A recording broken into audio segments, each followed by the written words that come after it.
بسم اللہ الرحمن الرحیم۔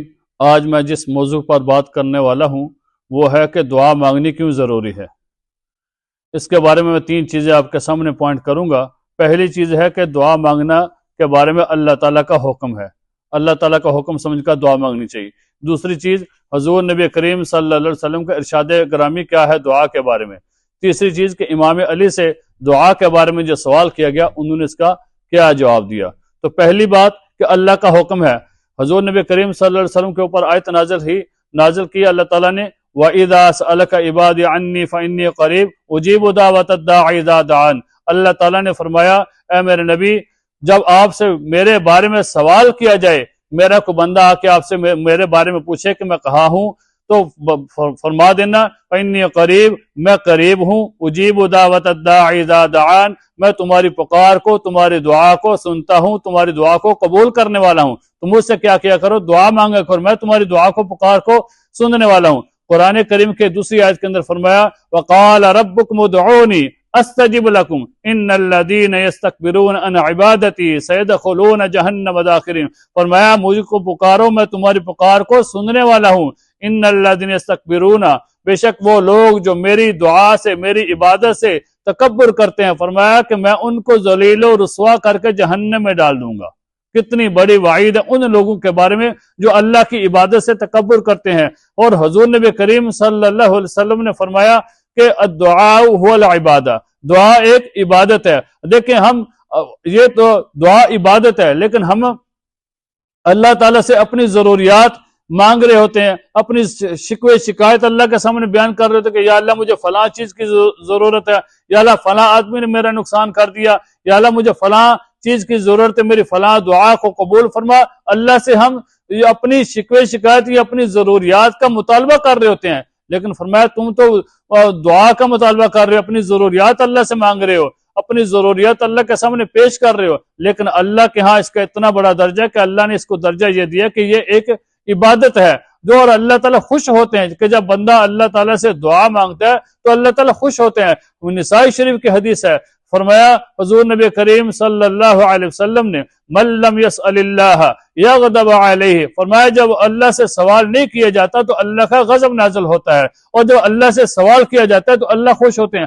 آج ہم جب کسی بندے کے دروازے کے اوپر جا کر ایک بار سوال کریں وہ دے دے گا، 2 بار سوال کرے دے گا، تیسری بار سوال کرے گا وہ کہے گا یار کتنی بار آتے ہو کہ تمہیں کتنی بار دے دوں۔ لیکن اللہ کی بارگاہ ایسی ہے، اللہ کا دربار ایسا، اللہ کا دروازہ ایسا ہے کہ جب جتنی بار مانگو، دن کو مانگو، رات کو مانگو، شام کو مانگو، صبح مانگو، جب بھی موقع ملے اللہ کہتے ہیں کہ آج میرا دروازہ کھلا ہوا ہے، مجھ سے مانگو میں تمہیں عطا کروں گا، اور میں ہی تمہیں عطا کرنے والا ہوں، مجھ سے مانگو میں ہی تمہاری پکار کو، تمہاری دعا کو سننے والا ہوں۔ وہ کہ ہم شکوے شکایت تو اللہ کے سامنے بیان کر رہے ہوتے ہیں، لیکن ہے وہ کیا؟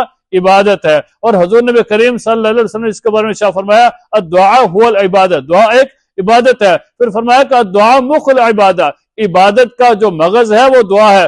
آج ہمارے پاس ایک بندہ آئے تو اس کی جسامت سب کچھ ٹھیک ہو، کان بھی ٹھیک ہو، آنکھ بھی ٹھیک ہو، جسامت ٹھیک ہو، دیکھنے میں ٹھیک ٹھاک لگتا ہو، تندرست ہو، پہلوان ہو، لیکن کیا ہو اس کا دماغ نہ ہو۔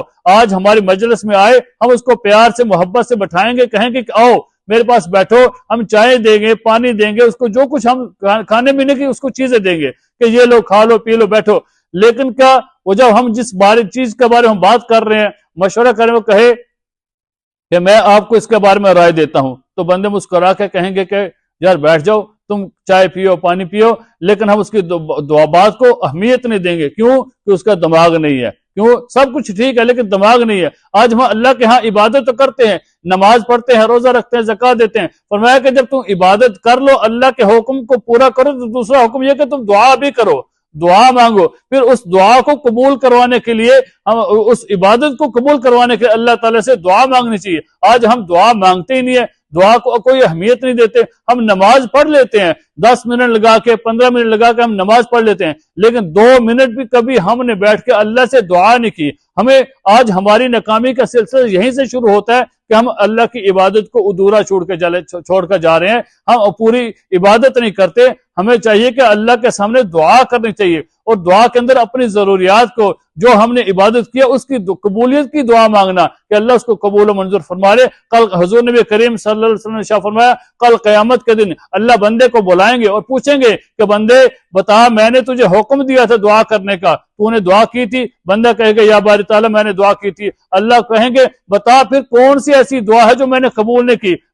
پھر ساری ایک ایک کر کے بندے کو دعا بتائی جائے گی جو اس نے دعا کی تھی، اور اگر اللہ تعالیٰ بتائیں گے کہ جو دنیا کے اندر قبول ہو گئے وہ تو تمہیں مل گیا، جو فلاں دعا تھی جو دنیا کے اندر قبول نہیں میں نے فلاں مصیبت اس کے بدل میں ختم فرما دی۔ تیسری چیز فرمائیں گے اگر مصیبت بھی ختم نہیں ہوئی، دنیا کے اندر قبول بھی نہیں ہوئی، تو اس کا میں نے تجھے آج کل آخرت کے اندر ایک ذخیرہ دے رہا ہوں، دعاؤں کا ایک گٹھڑی دے رہا ہوں، اس کا جو ذخیرہ ہے دعاؤں کا، پھر وہ دیکھے گا بندہ کو اس کا کتنا ثواب ہے کتنا اجر ہے، تو بندہ کہے گا کاش میری دنیا کے اندر کوئی بھی دعا قبول نہ ہوتی۔ تیسری چیز امام علی سے ایک بندے نے سوال کیا کہ جب ہماری قسمت لکھی جا چکی ہے، ہماری تقدیر لکھی جا چکی ہے، تو پھر ہمیں دعا کرنے کا فائدہ کیا ہے، کیونکہ سب کچھ لکھا تو جا چکا ہے۔ تو امام علی نے بڑا پیارا جواب دیا۔ امام علی نے فرمایا کہ جب ہو سکتا ہے کہ اللہ نے تمہاری قسمت میں تمہاری تقدیر میں یہی لکھا ہو کہ تم اللہ سے دعا مانگو تو تمہیں اللہ عطا کریں گے، تو ہمیں کوشش کرنی چاہیے کہ اللہ تعالیٰ سے دعا ضرور کرنی چاہیے۔ اللہ تعالیٰ ہم سب کو دعا کرنے کی توفیق عطا فرمائے۔